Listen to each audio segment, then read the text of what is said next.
Welcome to another episode of From the Trenches. I am so glad that you're joining us today. I guarantee that you're going to get a lot of value out of today's episode. My guest is a friend and colleague of mine. I don't know how long I've known Paul, but it's been a number of years. But Paul Sokol is my go-to guy for things with sales and marketing automation. If there's something that I don't know, if there's something that you don't know, I can guarantee you that Paul probably does know it, or if he doesn't, it'll be a short period of time and he will have it figured out. So I'm excited to have Paul here today. But just to kind of give you a little bit of a background, and this may kind of like tell our age a little bit, but he started selling dime store candy for 25 cents when he was in middle school. I don't think you can buy candy for less than $1 anymore. So that's been a few years ago. But after a gauntlet of college combined with direct sales and founding his first company, Paul dove headfirst into small business automation in the summer of 2008. Since then, he's helped thousands of business owners and people leaders. He's written an authoritative book on sales and marketing automation, which is on my bookshelf behind me, and personally sold over $500,000 in automation and advertising services. And I know Paul is the whiz when it comes to automations, but he's not only just a whiz with that, but he brings in the value and the importance of the customer journey and how can you automate that. So, Paul, welcome to From the Trenches podcast today. Thanks for having me, Scott. Yeah, I was just thinking about how long have we known each other. It's been years. Like I can't remember the first time our paths crossed, but like you're uh you're the dude, especially when it comes to like email deliverability stuff. There's like 2 or 3 people in the world, and you're like one of those 2 to 3 people. So Awesome. Yeah, we're it's gonna hang out today. early days of it. So you've were with Infusionsoft for a while. So I started using Infusionsoft back in 2013, became a Okay. partner in 2018. So probably somewhere in that range is when Okay. our paths crossed. And then we've had the opportunity to collaborate and work together on quite a few different projects Hmm. throughout the years. So it's been great. So Yes. In yeah. fact, So yeah, I'm go very ahead. excited. Sorry, just talking about projects.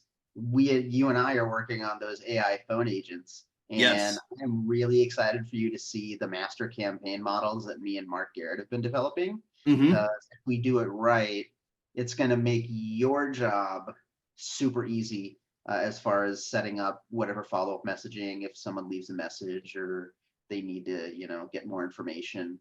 Yeah, I We got have a little really peek behind the scenes the other day when Mark and I talked, and cool. so seeing what you guys have built out, and I know that that's been a work in progress. Kind of from the master idea, really that concept, and like, okay, the original build, and then how can we break that down and to make it even more effective. So I'm excited to see what the end result is going to be with that.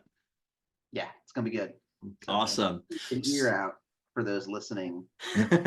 Yes, as a matter of fact, I'm working on getting Mark as a guest on the podcast here within the Oh, next good. few weeks. So hopefully we can get him. I know he's busy, so trying to get our schedules linked up there. But I think that that's going to be a great conversation as well. But knowing that you've had a hand in this, that's going to be, be a big, big, big part of the Oh, success of yeah. that program. Well, you talked about customer journeys and things earlier, and an automated, an AI phone agent is a journey, and it's automated. And Yeah. so, because automation is really relationships at scale. Yep. And so that's all that this kind of technology is. It's one-on-one live phone calls at scale. So there's a lot of devil in the details that we had to suss out, not just from the customer journey, but also the internal operational journey. Hmm. So for the people that are installing it, for the people like you that are going to be working with the end user on it, Yeah. we need to pretty much do as much as humanly possible and get that ready to go. So that way it's almost like building like a model where, Yeah. put this piece to here, do this thing, that thing, and there you go. Here it Yeah. is, which is really hard to do. That's way different than just building one automated campaign. Right, exactly. So I like the fact that you talked about, the with using automation. I mean, there's a lot of work that goes into the beginning part of that, building that process. But once you have that, that frees up so much going forward. It makes things a lot easier for all of the people involved. It makes life much more enjoyable for the customer or the prospect because they're having a consistent experience through your business. And then your team or yourself, if you're a solopreneur, you can rest assured that things are getting done, communications happening, notifications are getting made, that you don't have to worry about something falling through the cracks, or it's like, oh crap, I need to do that. That's one more thing on my to-do list. You can leverage automation to do so many things for you. So kind of share with us a little bit, like, how do you approach building automations and kind of keeping that customer journey in mind? What goes on, up here in your head as you're kind of brainstorming these different projects that you're working on for clients? Yeah, so you nailed it just now with this, the two parts of it's the customer journey and then the automation. And so where a lot of people, when they're just getting started, or if they're kind of new to this whole automation game, they do it backwards. They start in the software and then Mhm. try and figure out what their customer journey is, which is the complete opposite way of doing it. That would be like a director framing up a whole shot, getting the actors, turning on the cameras. Okay, what should we say? What are we doing in this scene? What's the script? Like, it wouldn't work, right? Right. And so that's why a lot of people get frustrated with automation, because they want to hop right into the tool, which the tool is actually the last thing from it. It's actually 3 or 4 layers abstracted away from the customer journey. And so when I think about customer journeys, it always deals with, so there's a couple layers to it. So I always start with pretty much the highest level distinction of what part of the customer journey are we in the first place. And it doesn't matter if you're selling products, services, if you're B2B, B2C, the customer journey is a distinct 3 phase thing. It's almost like the 3 acts of a traditional movie or TV show. That you have your marketing of your offer, which then leads into your sales journey. And then Hmm. hopefully the sales journey transitions into the fulfillment journey. Hmm. And I don't see a lot of people making that last part distinct, actually. You see a lot of people talking about marketing, ton of Yeah. people talking about sales, but then after the sale's done, it's not distinct. People they'll call it like operations, or they'll call it service. They don't make it distinct as a part of the journey. And if you do it right, it's the longest part of the customer journey, because Yeah. that it should be for the rest of their life. Right.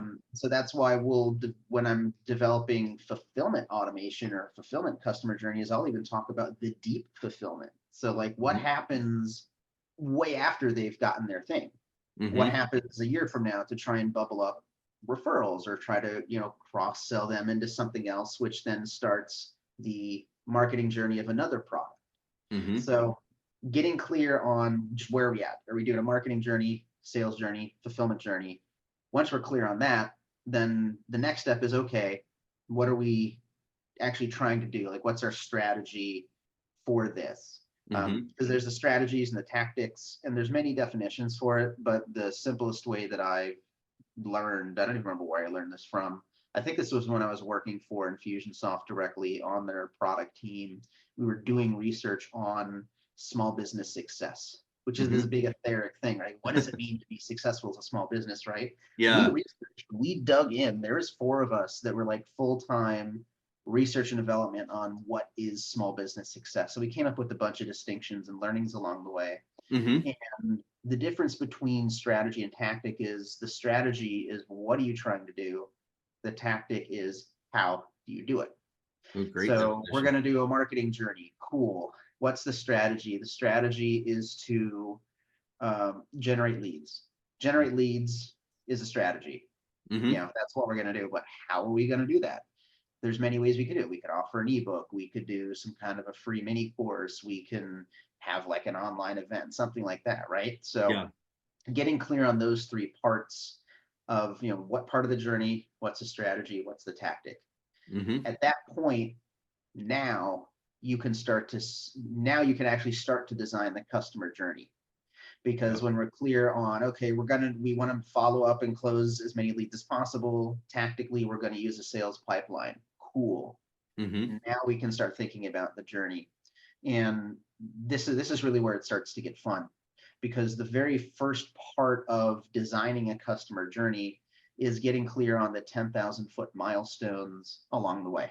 So I Mm-hmm. like to think of it like a theme park. When you go to a theme park, you've got whatever, I'm from Florida, so I love Universal Studios. So you've got like and here we'll go old school. So we have like the Jaws ride and like the Back to the Future ride and like the Ghostbusters ride. Those are the milestones, and Mm-hmm. then you have the pathways to get people from one ride to the next, Yeah. right? And so when we're talking about customer journeys, get clear on what are those 10,000-foot milestones and how they're all related.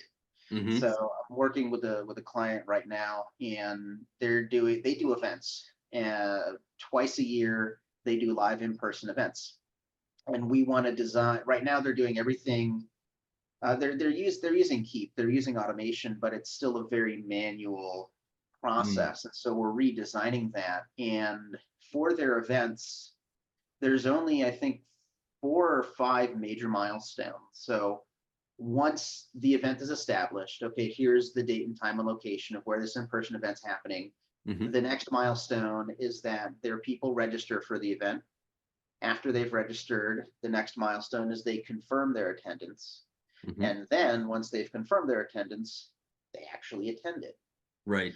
And there is an anti-milestone or negative milestone where people can decline. So Mm. along the way, they can say, you know what, I can't make this event. Okay, that's it. That's not what we want, but that is possible. Right. And so that's another thing with customer journeys too, is figuring out the major milestones, even if it's not exactly what you want, because you do need to build for that. Yeah. So if somebody says, hey, I can't attend this event in Reno because whatever, I'm on my honeymoon that week. There's no way I'm going to attend that event. Okay, cool. Don't try and you wouldn't want to try and continue following up with them to try and get to that event. They already said they can't attend it. Take them Right. at their word. But those are the main milestones, and that's how we get somebody through register, confirm to attend, and then Mm-hmm. that's it. And then the next time they have an event, once that date's established, register, confirm, attend. Yeah.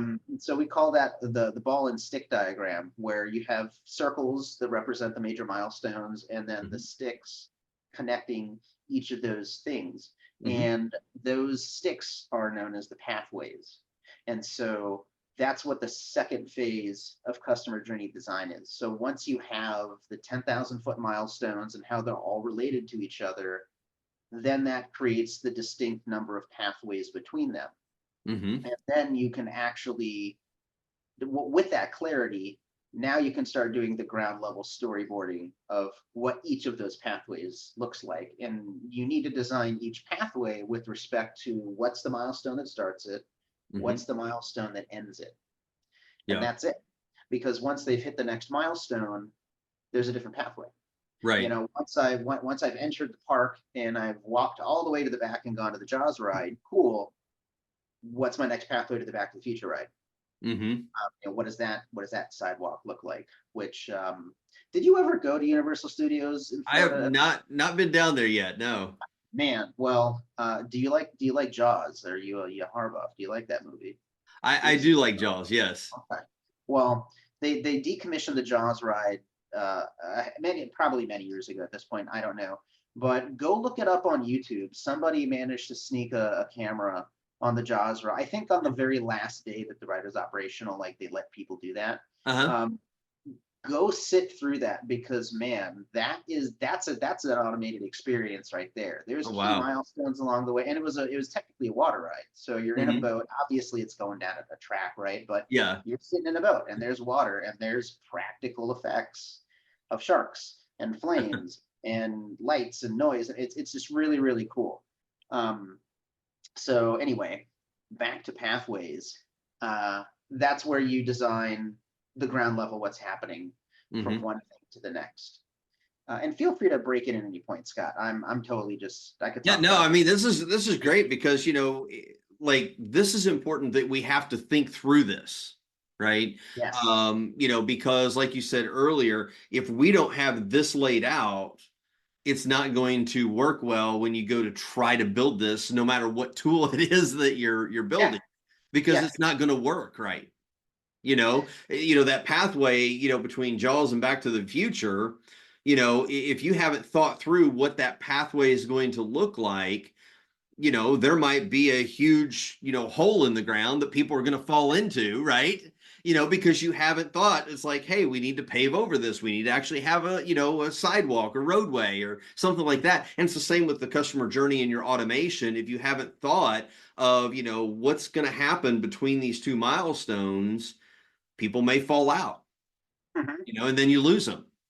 And that's a really good point. When I'm doing customer journey design, I basically plan for that. You Yeah. kind of want to plan for the failure because humans are humans. We're not 100% compliant. Life Right. happens. I may go ahead and sign up for some mini course and then somebody calls me, or it's the end of the day and now I'm going to go get dinner, and cool, I'll get to the course later kind of thing, and then just life happens and I forget about it. So Yeah. that's where we get to relationships at scale. Hmm. And for your automation to work right, if you do it correctly, no one's going to be sure you did anything in the first place. It's like when you go to a play, you're not paying attention to the lighting, you're not paying attention to the sound Right. because it just works. But if somebody misses their lighting cue, or if a sound effect plays at the wrong point in the scene, what was Hmm. that? You notice it. So Yeah. good automation should not feel automated. Even if the person knows that it's automated, it shouldn't feel careless. It should always take into context what has happened to get somebody to this point, and what or didn't happen, and Hmm. what needs to happen next, or Yeah. possibly could happen next. So going back to the event thing, let's look at that pathway between the events established, register for the event. So usually they book this stuff out probably about 3-4 months ahead of time, right? Because Hmm. it's a physical event. They gotta book a hotel, all that kind of jazz. So if I recall, and this is fresh in my mind because we did it this week, we've been working on it the past like couple of weeks. As soon as the event's established, they put all their, and it's for paying members only, so it's not their entire database. It's people that Hmm. are part of this particular coaching program. They take all the active coaching people, put it in, and there's going to be an immediate email. It says, great, save the date, we have this event coming up this date in this city at this hotel, here's how to go book a block of rooms, right? Hmm. Go here to RSVP. That's the call to action, because we know that's the next milestone, them registering. Right. That's the first time that they can say, you know what, I can't attend. Hmm. They're RSVPing. Can you attend this? Yes. Cool, great, move on. If not, no. Okay, hey, well, we'll miss you. See you next time, kind of thing. And then if they don't RSVP right away from that save the date, 60 days before the event, we send an email, and then one like 9 a.m. And then an hour later, they're sending a text message that says, go check your email. We want to see where you're at. And Hmm. then the next day, they're sending a ringless voicemail. Hmm. And so this is full multi-channel here. Yeah. It's also another thing I think a lot of people forget when you're designing automation, is that you do want to use multiple channels, because that's what you would do in real life. That is relationships at scale. So Yeah. let's go ahead and pretend it's Friday right now when we're recording this. So Hmm. let's go ahead and pretend, Scott, next that next Friday I'm going to have a party. And so, cool, I've got a party coming up. And I send you an email today. It says, hey, Scott, got a party coming on Friday. I'd love to see you there. Let me know if you can attend. And this is Hmm. like a personal one-to-one thing. So we're not Right. doing forms or anything. It's just like, hit reply, tell me if you can show up, right? Sure. Well, let's say that I don't hear from you, uh, and then like Tuesday hits, and then I'm like thinking about the party, and I'm like, oh man, I haven't heard from Scott. And it's like, let's say it's like the afternoon, at the end of the day. Let me go ahead and email Scott again. Hey man, are you going to be able to show up for my party on Yeah. Friday? I want to make sure I got enough food and whatnot for everybody. And then let's say that I don't hear from you, and now it's Thursday, and I'm getting ready for the party. I'm excited. I'm looking at my guest list. It's Thursday morning, and I'm like, oh man, I still haven't heard from Scott. You know what? I've emailed him twice. I haven't heard back from him. Maybe he's busy. Maybe he's not looking at his emails. Let me go ahead Hmm. and text him. Hey, good morning, Scott. How you doing? Are you going to be able to show up at my party tomorrow or not? Let me know. No hard feelings either way. That's a multi-channel campaign. Yeah. And when you're doing automation, you only want to automate what you're already doing manually individually. Mm-hmm. And so in that experience, what did we do here? Let's actually look at that pathway of I'm inviting you, and then you respond or not. So I sent you an email immediately as soon as it was ready to go. Okay. I waited 3 days, and then in the afternoon, I emailed you again because I haven't heard from you. Obviously, if I had heard from you, I wouldn't have done that, Right. right? You would have moved on to whatever the next thing is, which in real life, it would just be like, cool, the party, it's Friday. Hopefully you show up. Hey, thanks for Yeah. what's up, Scott. And then if I don't hear from you, then Thursday morning, I send a text. So we send an immediate email, wait 3 days until the afternoon, send another email, wait 2 days at 9 a.m., send a text message. Mm-hmm. That's what I would do individually, one-on-one. That's the kind of automation I would want to use. Yeah. Because And a lot that of people work don't with think about, thousands. all of the things that you can use automation for, because most of your automation platforms, people think of them as automated email marketing tools. It's like, oh, the email is the big thing with this, but there's so much more that you can do, the texting. We talked about conversational AI earlier. So you Yeah. can have it, start, if you would actually literally pick up the phone to call somebody. Now you can have your AI assistant actually Mhm. call the person and have a conversation. All that can be triggered right from within the automation. And something I feel like a lot of people don't realize, and of course, this is really old school, but it works. You can actually automate direct mail to go out, You took the right? words out of my mouth. I was going to say, don't forget direct mail. Yeah. Yeah. So I mean, like you have to think through all these things, and I love the fact that you're bringing up the multi-channel because a lot of times we just get focused in our box. It's like, oh, this tool that we're using, it's predominantly email. That's all I can really do with it. When in reality, somebody like you can pull out. It's like, hey, you can do all these other cool things. Hmm. I do that with sales regularly. Like I'll be emailing back and forth with the prospect, and maybe I'll email them a few times, and I haven't heard back from them. Well, rather than continuing to email them, uh, I'll go find them on social media. I'll find them on Facebook or LinkedIn and send them a message. Hey man, how's it going? You still interested in this? Mm-hmm. And more often than not, they'll start responding on that Yeah. channel. Or they'll be like, "Oh, I've seen your emails. Sorry, let me get back to you." And then what happens? They'll respond to my email. Or sometimes if I have their phone number, I'll text them. "Hey, what's going on, man? I've been trying to reach you. Sent you a few emails, haven't heard back." That actually happened with some guys at PartnerCon that we were at Mm-hmm. earlier this year.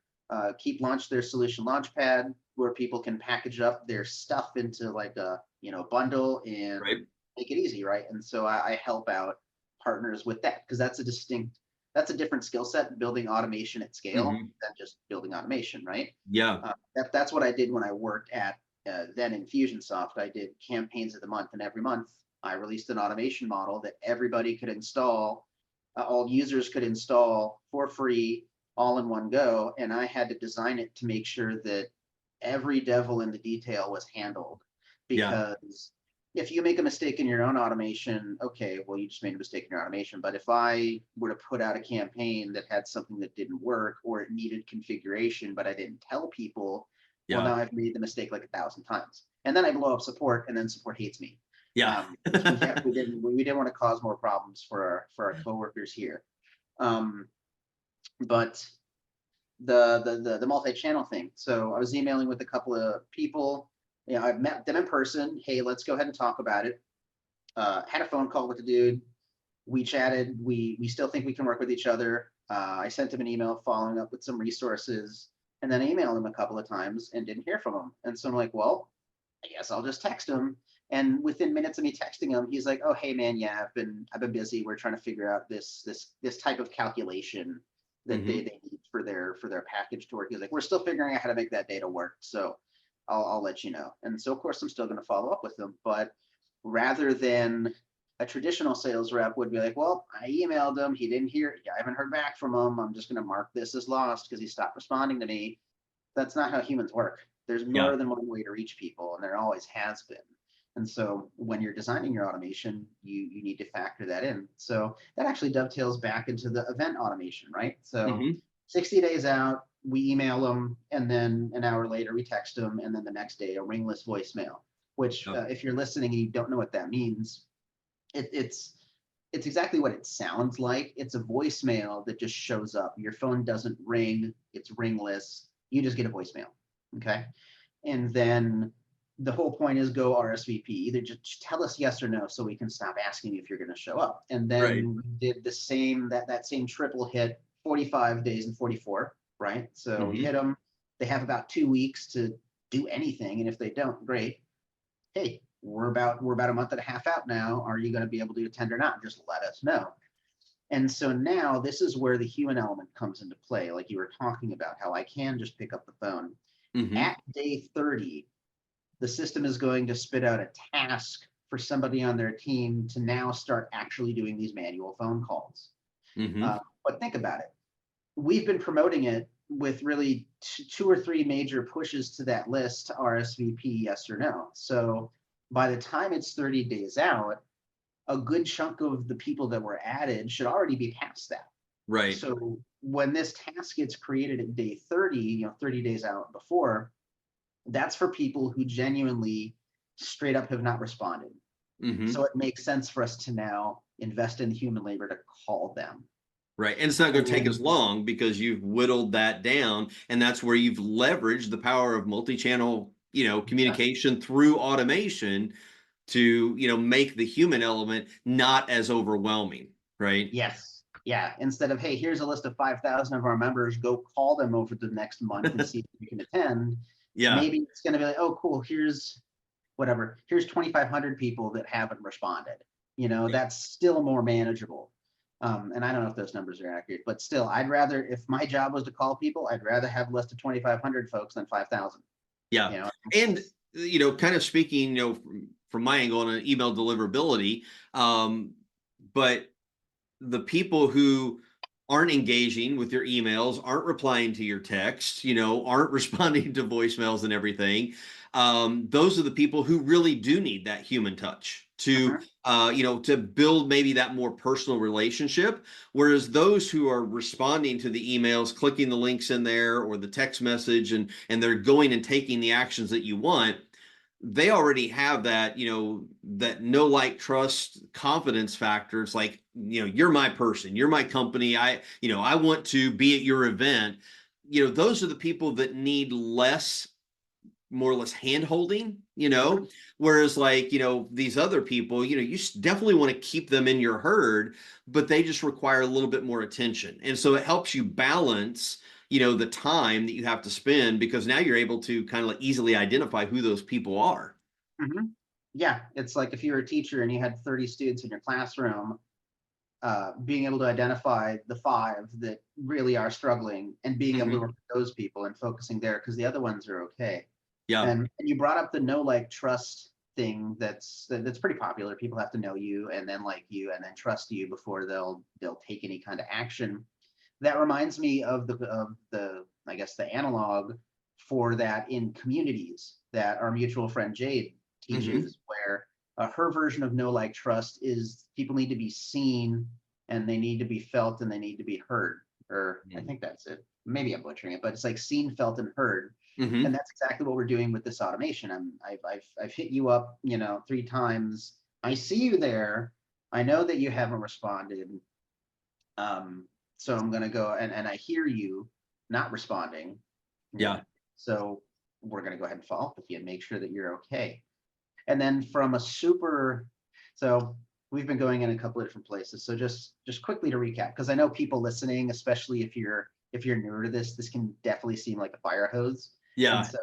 so to quickly ground us again, for everybody that's hanging out with us today, we get clear on, are they in the marketing, sales, or fulfillment part of the journey, and then Yep. we get clear on the strategy and the tactic we're using.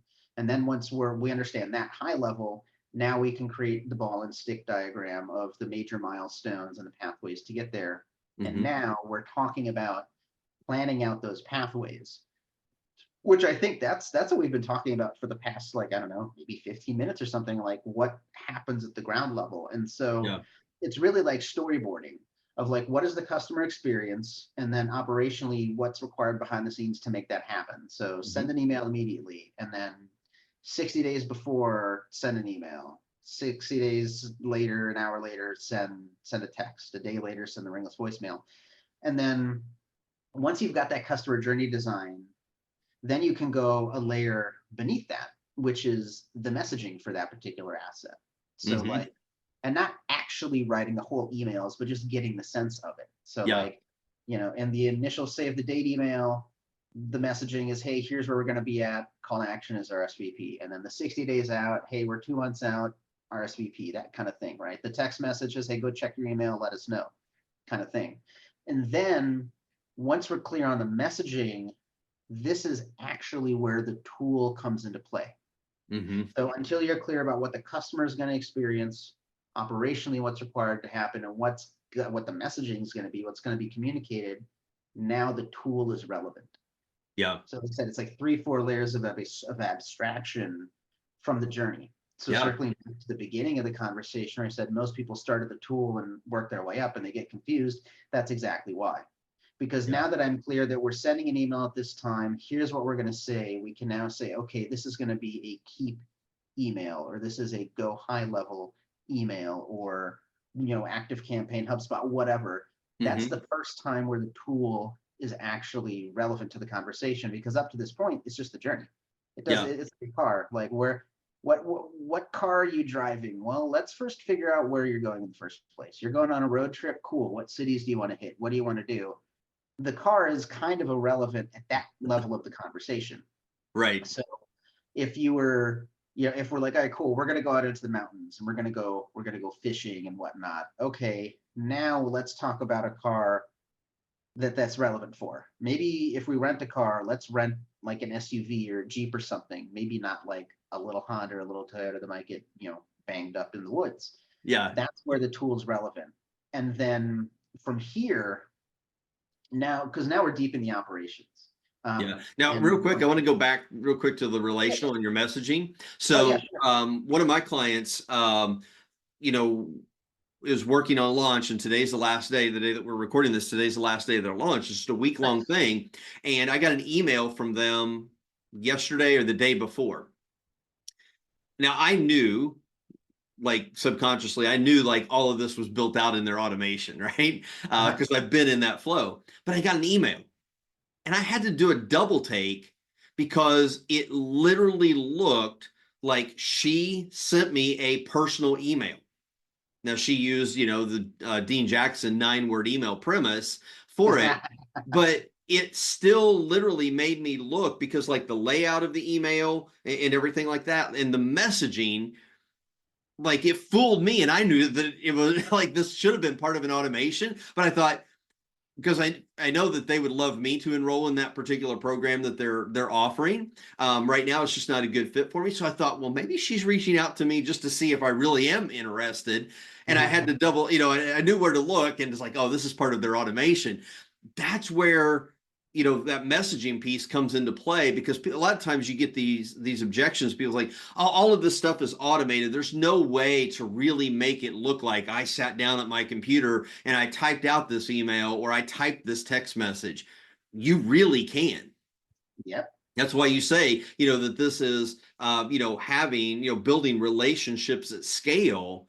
It's just, you've got to be, really focused on every single piece of that. And I love how you brought it at the very beginning. It was like, if I didn't have automation and I had to do this old school, like, what would I do? I'd have my printed list. I'd be, manually typing out those emails. I'd be, manually calling, manually texting. Mhm. Thinking through all of that now brings that humanization into this whole process. Yeah, absolutely. Because still, at the end of the day, we're still humans. It Yeah, doesn't matter if you're writing for one person or a million people. There's still a person on the other end of that. yeah. Um, and so that's also something to keep in mind when you're writing the messaging for this, is that it is going to an individual. Mm-hmm. So use that language. I always like to put people in the mindset, if they have trouble writing, I'm like, well, just pretend you're writing this email to your friend, or pretend you're writing it to your mom. Like, what would you say? And Hmm. that usually helps them get over that mental hurdle. And then yeah, the messaging, then that just goes into the tool. Again, it doesn't matter how we're sending an email. What's important is that we've sent it. And as long Yeah. as it shows up and, like to your point, it gets the inbox and all the super operational stuff is handled, then we're Hmm. good. And then so talking about the customer journey design of it, right? We're not done Hmm. yet. That you may think that we're done. If you're listening, you're like, okay, cool, I get it. We go down from the experience and then the messaging and then the operational bits. Well, business is not just operations. That's not where it ends. Hmm. Who does the operations? People do the operations. Yep. And so when you're planning out your customer journey, after you know what tools being used, the next layer beneath that is who has the skills to use that tool. And there's Mm. actually two kinds of skills. There's the creative skill and then the technical skill. The Okay. person that writes the email is not necessarily the person that knows how to load it into the system, Hmm. and vice versa. So that's kind of where you and I are really unique, Scott, because we can do that. You Yeah. have a lot of people out there that like they're really great at strategy and like here's what we should do and how we should do it. And maybe they can even write the emails and the messaging, but they can't get the thing loaded to save their life. And Hmm. then on the other side of that, you have people that are amazing technical wizards and they can bend and make the software do whatever you want, but they can't click up into what are we doing, why in the first place, Yeah. right? And so that gets to if any of you listening have ever read Rocket Fuel, it's the idea of like the visionary and the integrator, where you Hmm. have visionaries, a super high level person, and then the integrator is the person that actually gets it done. But you need both of them. Absolutely. When you do your customer journey design in this way, it actually lets you be both the visionary and the integrator if you want. Hmm. Now, you could just make the plan and then hand it off to your team. Here's the emails that you need to write, and they're clear on what the customer journey should look like. And then, okay, cool, here's the emails, go load them into the system, and here's why we're loading it. And so once you're clear on who has the creative skills and the technical skills to do it, the very last layer of it is who owns that. Because at the end of the day, there needs to be one person accountable for that asset. Yeah. Because we know the journey is the email, and then operationally, when is it, just as an example, it's like the email that goes out at this time that says this, it's being sent by this tool, I'm writing it, you're loading it, but who's accountable for just making sure all of that happens? Yeah. So that's why there's always the owner piece at the bottom of our planning tool. Hmm. And when you plan out each of your pathways like that, it creates a single source of truth for exactly what the customer journey needs to be like. If there's stakeholders or people that need to be involved, they should fully understand what's going on. That Hmm. allows you to break the project up into multiple parts while still, again, everybody being in alignment. So like, let's say we're doing like a video sales letter kind of thing. The person writing that and the person that's producing the video and the person that's like loading it up into the video host, that could be three different people, Sure. but that's still one experience in the customer journey. They hit Yeah. a web page with the VSL on it, and then maybe there's like a link to a checkout or there's a form for them to move on to whatever's next, right? Hmm. Um, if you don't do that, it's just going to take longer to get anything out the door. And if you do end up getting something out the door, it's probably not going to be as effective as it could be. Yeah. It's going to So feel that's why, disjointed because not everybody's on the same page. mhm. Yeah, yeah, it's not going to be like that 9-word email that you got where like, and you know that they plan that. If Yeah. somebody, yeah, if the cart closes like tomorrow and you still haven't responded or done anything, hey, are you still interested in this? Yeah. And that's the email. And like they can confidently send that because they know what's happened before and what's Hmm. not happened. Yep. You've done something to get on their list and you've also not registered for that because that's the very next milestone. So, hey, you still interested in that? And then now this is where we start getting into the idea of the very, and there's tactics across all these layers. Sure.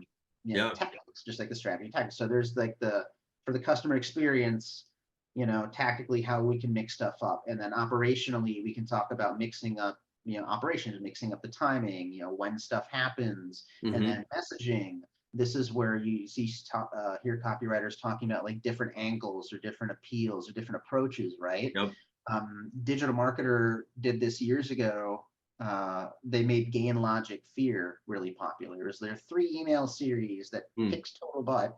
And it's just 3 emails, except the first email comes the message. It's 3 emails, and they come out, I think within a week. And it doesn't matter what tool is being used to send it, but the tactics of the messaging, because the strategy is go do the thing that we're wanting to do, which is, Right. redeem a lead magnet, go buy something, get this quick sale, who cares? But the messaging tactic is where the first email is talking about here's what you stand to gain from this. And then the second email was a logical appeal of like, here's right brain, I think right brain, like why you should do this. And then the last angle was the fear of missing out, of like, hey, we're taking this away. You're making 3 completely different shots on the same goal. Yeah. And so that's why copywriting is I mean, all of these are skills within themselves, the ability to, to strategize the journey and then to figure out the tactics, and then doing the actual copywriting is its own separate skill set. Loading up the emails or the text or whatever is its own separate skill set. Even the management and leadership of the people on the team is its own separate skill set. Yeah. And so that's why it's absolutely critical, if you have any chance of getting automation out, that you plan it first extremely thoroughly. Absolutely. And that's, that's one of the things that I see with a lot of businesses that, that I've spoken with, is that they don't have, this plan in place. They've got, kind of some semblance of an idea. They have an automation platform, but they're not leveraging it to its potential because they haven't, taken the time to invest in mapping all of this out before you go do, and that's really important. Now I know we're wrapping, getting close to our time, here. I mean, we could riff on this like all day, all and day, man. there's like Maybe all we do kinds part of 2. stuff that, we could really like go deep on with automation. But I know that you've created a resource that that you want to give to everybody. We'll put the link into the show notes, but tell us a little bit about the course that you've created. Yeah, it's a free mini course. And before I talk about that, for those listening, if you enjoyed this and you think we should do a part 2 or maybe a part 3 after that, go Yep. leave a comment. Tell Absolutely. Scott, More than happy respond. to have more conversations on this. Yeah, but only if you as the listener thinks that this would be valuable. If you've had fun, say, yeah, go ahead and bring Paul back. Let's do a part 2. And if anything, give us some ideas on what you'd like us to riff on. Yeah. So I just released a free mini course called How to Automate Like a Pro, which does a super deep dive into the exact same customer journey planning process that I use with all of my private clients and have been using for years, probably a decade over at this point. And I'm super excited about this. And you can relate, Scott. Like, I'm the automation guy. Like, people know that. Yeah. But I've never sat down and clearly shared and explained, how do I do this? And unless you're a private client of mine, you've never gone through this planning process. Well, now for exactly free 50, cost you nothing, you can go ahead and I'll train you on exactly how to do ball and stick diagrams, how to model out your pathways, even talking about messaging and doing workflows and integrations. And you also get free working copies of the exact same Google Doc templates that we use internally. Oh, nice. To go do this yourself. And so this is one of those things where I'm sure I totally could have charged for it, but you know what?